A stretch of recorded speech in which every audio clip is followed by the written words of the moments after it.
네, 일단 전기차 화재로 불안이 커지고 있는데요. 원인과 대응책 짚어보겠습니다. 권영주 국민대 자동차 운송 디자인학과 교수와 함께하겠습니다. 어서 오십시오. 네, 안녕하세요. 네. 자, 먼저 인천 청라 아파트 지하 주차장에서 발생한 전기차 화재부터 짚어보도록 하겠습니다.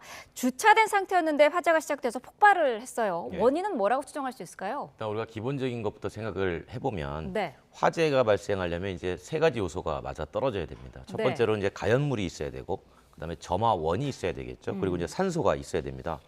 그럼 전기차에서 가연물이 뭐냐? 네. 결국은 배터리 셀밖에 없다라는 거죠. 아. 그러면 점화원도 있어야 될 거예요. 그게 이제 조금 전에 뉴스에 나왔던 이제 네. 열이 폭주하는 현상이 이제 점화를 시켜버리는 거죠. 그리고 이제 산소는 배터리 내부에서 발생을 하니까, 그러면 그 원인을 뭐라고 추정할 수 있냐면 결국은 배터리 내부에 문제가 있었던 거 아니냐, 이런 추정이 가능할 겁니다. 네. 근데 이제 배터리 내부에서 그러면 왜 이상 현상이 발생했는가도 한번 살펴볼 필요가 있겠죠. 그러면 충격이 가해진 것이냐라고 보면 일단 주차 중에 화재이기 때문에 인적 요소는 없어요. 네. 그러니까 주행 중에 충격을 받았다든가 그거는 과거에 있었는지는 모르나 그 상태에서는 없었다라는 거죠. 그럼 물적 요인이 될 거고, 이제 물적 요인은 배터리 안에 들어간 결국 이제 배터리 팩을 구성하는 이제 셀 쪽에서 원인을 찾을 수밖에 없는 거죠. 네. 말씀하신 것처럼 지금 폭염 속에 방치됐던 차량도 아니고 차량이 안전하게 주차가 돼 있던 그런 상황이었는데 배터리가 중국산인 것으로도 확인이 됐더라고요.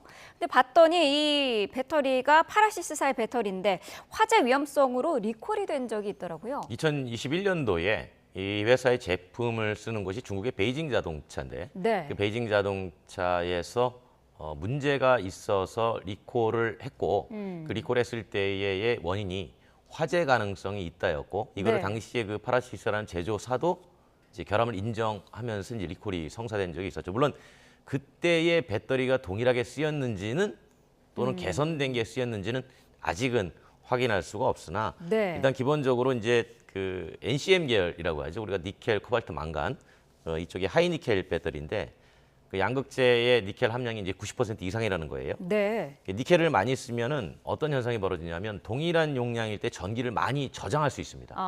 그럼 전기를 많이 저장하면은 전기차 이용자 입장에서는 한 번 충전해서 갈 수 있는 주행 거리가 확대가 되는 측면이 효율이 있잖아요. 굉장히 높은 거네요. 그리고 동일한 용량일 때 무게가 감량되니까 단위 효율도 늘어나는 효과가 있는 거죠. 네.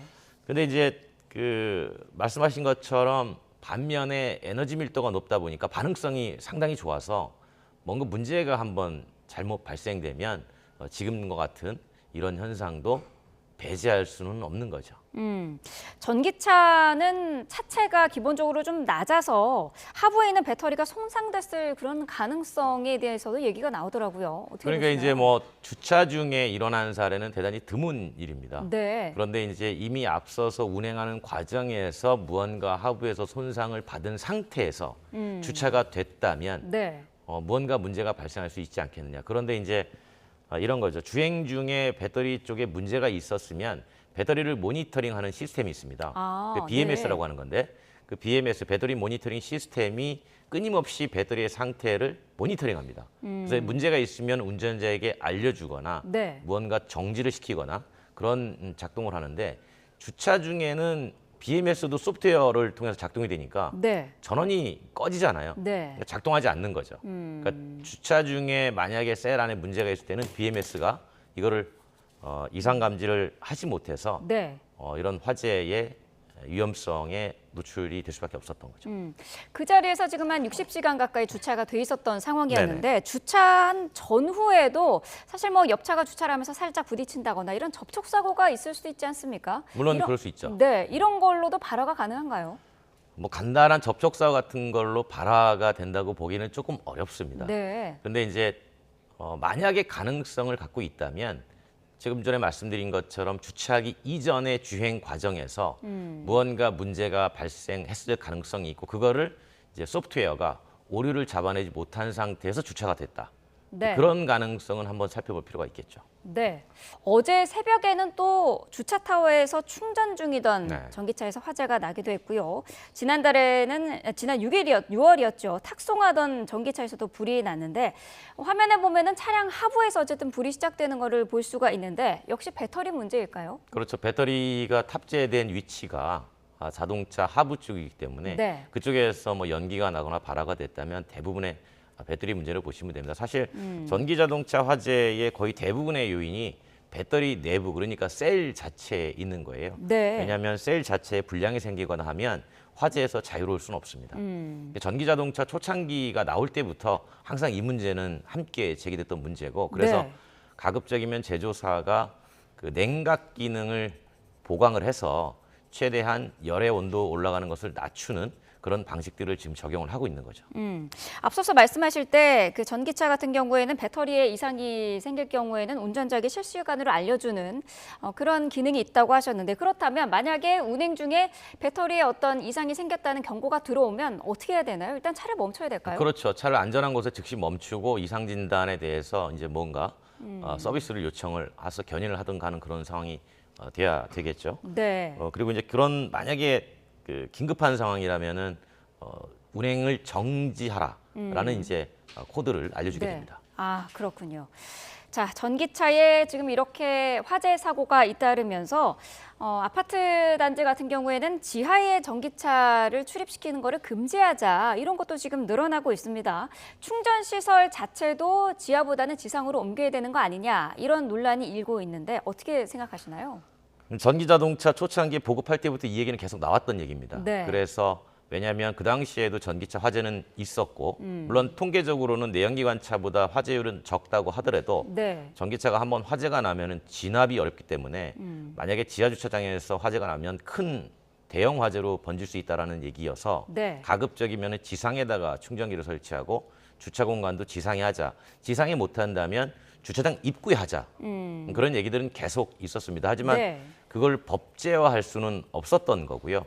이제 그런 상황에서 전기차는 꾸준히 보급이 됐던 거고, 그래서 지금도 계속 권고되는 것은 가급적 지상에 설치를 하되 불가피하다면 주차장 입구에 하자. 왜냐하면 입구에 할 경우에는 만약에 화재가 발생해도 유독가스가 입구 쪽으로 손쉽게 빠져나올 수가 있잖아요. 네. 그러면 일단은 화재 진압의 시야는 확보가 되거든요.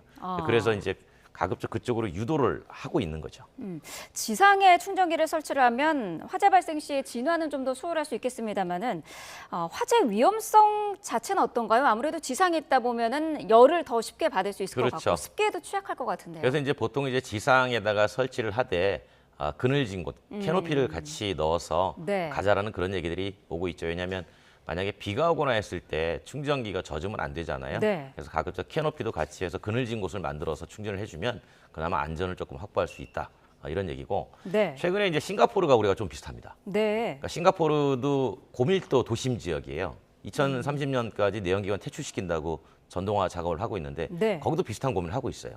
그래서 싱가포르도 가급적이면은 이제 지상에다 충전기 설치를 지금 제도화 해나가고 있는 중입니다. 그 충전기 설치만 제도화할 게 아니라 이 화재에 대비한 소화 시설도 좀 설치를 의무화해야 되는 거 아니냐, 이런 지적도 있더라고요. 그러니까 이제 그 얘기는 뭐냐면 그 좀 전에 말씀하신 것처럼 진화가 어려우니까 주차 구역도 아예 방화벽을 설치하자. 이런 얘기는 전부터 나왔던 얘기입니다. 그런데 네. 그 주차장을 설치할 때 이거를 강제하려면 건축법에서 규정을 해줘야 되거든요. 네. 주차장법에서. 그러니까 이제 그랬을 경우에는 방화벽이 좌우로 화재가 번지는 걸 막고, 그럼 유독가스가 많이 발생하잖아요. 네. 근데 열도 많이 올라가고, 그랬을 때 이제 상부에 불연성 덕트, 즉 풍량 기능을 넣어서 하면은 얼마든지 이제 화재로 인해서 널리 번지는 건 막을 수 있다. 그런데 제가 이번에 사고를 보면서 좀 안타까웠던 건 네. 스프링클러가 작동하지 않았다는 거예요. 아하. 그러니까 스프링클러가 작동을 했다면 이렇게 큰 화재까지 가지는 않았을 겁니다. 왜냐하면 물이 내려줌으로써 일단은 주변에 화재가 번지는 거를 조금 막아줄 수 있었거든요. 네. 실제로 2021년도에 천안에서 아주 아파트 지하에서 큰 불이 한번 났었는데, 그때도 내연기관 자동차가 아니라 그때는 그냥 세차하는 차가 LPG 가스통이 터져가지고 네. 600대 정도가 손상을 입은 적이 있었습니다. 아. 그때도 한 40대 정도는 전소가 되고 나머지는 큰 문이 났는데, 그때도 스프링클러가 작동을 하지 않았어요. 그래서 만약에 이번에도 스프링클러가 작동을 했다면 그렇게까지 큰 손상은 조금 예방할 수 있지 않았겠나라는 네. 생각을 해보는 거죠. 네. 자, 전기차 화재 예방을 위해서 과충전을 주의해야 된다 이런 얘기는 계속해서 나오고 있는데 충전의 급속 방식이 있고요. 또 완속 방식이 있는데 이 두 개가 안전성에도 좀 차이가 있을까요? 전기를 빨리 넣어주면 그만큼 배터리는 스트레스를 받죠. 네. 빨리 들어오는 만큼 스트레스 받습니다. 그래서 가급적이면 완속 충전을 하라고 하는 건데 지금 우리나라에 설치된 완속 충전기는 과충전 방지 장치가 설치되지가 않은 거죠. 그래서 이제 요즘 나오는 얘기는 앞으로 과충전 방지 장치를 의무화하자. 그러면은 충분히 과충전에 따른 위험성은 예방할 수 있지 않겠느냐라는 얘기를 하고 있는 겁니다. 그리고 이제 충전을 할 때 네. 우리가 보통 안전마진이라고 합니다. 100% 하지 말고 네. 약간 90% 정도만 충전해도 주행하는 데는 큰 문제가 없으니까 가득가득 꽉꽉 채우려고 하지 말자라는 것도 이제 권고가 되는 사항이죠. 네, 90%까지 충전이 지금 가장 좋은 것으로 알려져 있습니다. 자, 지금 폭염과 폭우도 반복이 되는 상황인데 뜨거운 도로에 좀 오래 세워두는 경우도 있을 수 있을 것 같고요. 습도에 오래 노출돼도 배터리 손상이 있을 수 있는 그런 상황인데 그렇게 되면 화재도 잘 일어나게 될까요? 그러니까 기본적으로 습도도 습도지만 이제 고온 같은 경우에는 영향을 받습니다. 네. 왜냐하면 배터리 자체가 지나치게 열을 받으면 그 냉각 기능을 이제 활성화되고 있는데 네. 냉각 기능 자체가 상당히 무리하게 돌아가니까 그쪽에 문제가 생길 수가 있겠죠. 그렇게 되면 다시 또 열을 더 받는 그런 현상이 발생하니까 가급적 고온에 주차하기보다는 끔달진 곳에 뭐 나무 밑이라든가 이제 그쪽에 권고가 되고 지금 모든 이렇게 나오는 얘기는 사실 지금 나오는 얘기가 아니라 이전부터 쭉 나왔던 얘기예요. 네. 그러니까 2021년도에 우리나라의 모 회사의 자동차, 전기차가 화재가 계속 나서 그때도 똑같은 얘기가 나왔었던 거거든요. 네. 그러니까 과거에 법안을 만들었던 것도 그때 위험성을 보고 다 만들었던 건데 결국은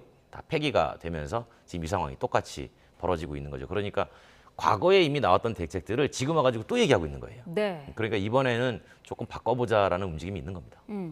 전기차 배터리는 폭발물이다. 뭐 이런 지금 그런 지금 시각도 오해라는 그런 논리도 있더라고요. 실제로 내연차보다 화재 사고 비율이 전기차가 낮다. 그런 조사 결과도 있다고요. 그럼요. 이게 이제 통계를 어떻게 보느냐에 따라 해석이 다를 텐데 일단 소방청 화재 통계를 보면 네. 자동차 만 대당 화재 발생률은 내연기관이 이제 1.88%고 전기차가 1.63%입니다. 그러니까 좀 낮죠. 네. 그다음에 교통사고가 날 수 있어요.